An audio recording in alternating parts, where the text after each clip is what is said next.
Naoya Inoue pumayag na sa alok ng Amerika sa laban kontra kay Casimero Angas ng Pinas. And bago tayo magpatuloy mga kaibigan, pa-like and share naman po bilang suporta sa ating YouTube channel.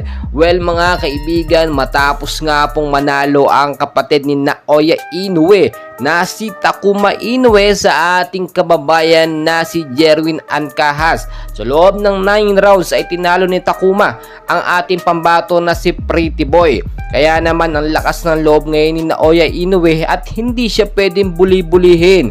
Itong mga nakaraan kasi napabalita na hindi nga pumayag itong si Inoue. Nasa Amerika ang maging laban ni Casimero Angas ng Pinas at Naoya Inoue. Ayaw niyang pumayag doon bagkus gusto niya sa Amerika.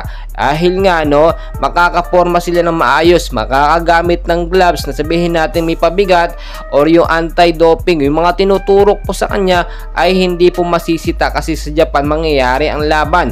Once po kasi sa Amerika nangyari ang laban, lahat po yan yung mga gloves na gagamitin, yung mga pain reliever na tinuturok ni Inoue, lahat po yan i-check sa Amerika. Pero ayon na rin po sa kampo ni Naoya Inoue, hindi naman daw sila tumatanggi kung sakaling sa Amerika mangyayari ang laban. Ang gusto lamang nila ay makasigurado itong si Casimero Cuadro Alas kung kayang-kaya bang suportahan ng kanyang boxing promoter yung maging laban nila ni Inoue. Pero siyempre alam naman natin si Bob Arum ang gagawa ng paraan. Kung kulangin sa budget, eto nga pong Treasure Boxing promotion po ni Casimero Angas ng Pinas, may magbabudget dyan, walang problema. Bakit po binabudgetan nila ngayon yung laban ni Inoue at Casimero Angas ng Pinas? Dahil nga po sa milyong-milyong demand po talaga, hindi lamang sa Pilipino pati sa ibang bansa, especially yung mga pustahan dyan. Kaya inaasahan natin yung posibleng dirty tactics or yung bentang laban kung sakaling sa Amerika or sa Japan po mangyari ang laban. Pero alam nyo naman, kapag sa Amerika usually talaga nagiging patos yung laban. Doon nakikita naman natin mas pabor sa mga Pilipino. Eto nga po si Bob Arum. Sa Amerika naman wala tayong magagawa kapag doon nangyari kasi yung mga judges, yung mga scoring, yung mga pag-check, investigasyon, sa lahat po sa Japan nangyayari.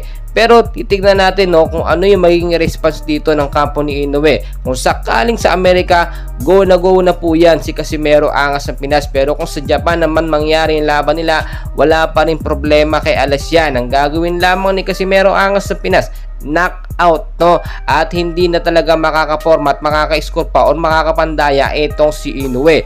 Well mga kaibigan, patuloy ko po kayong i-update and please huwag kalimutan mag-like and subscribe for more boxing updates sa Pilipinas. Maraming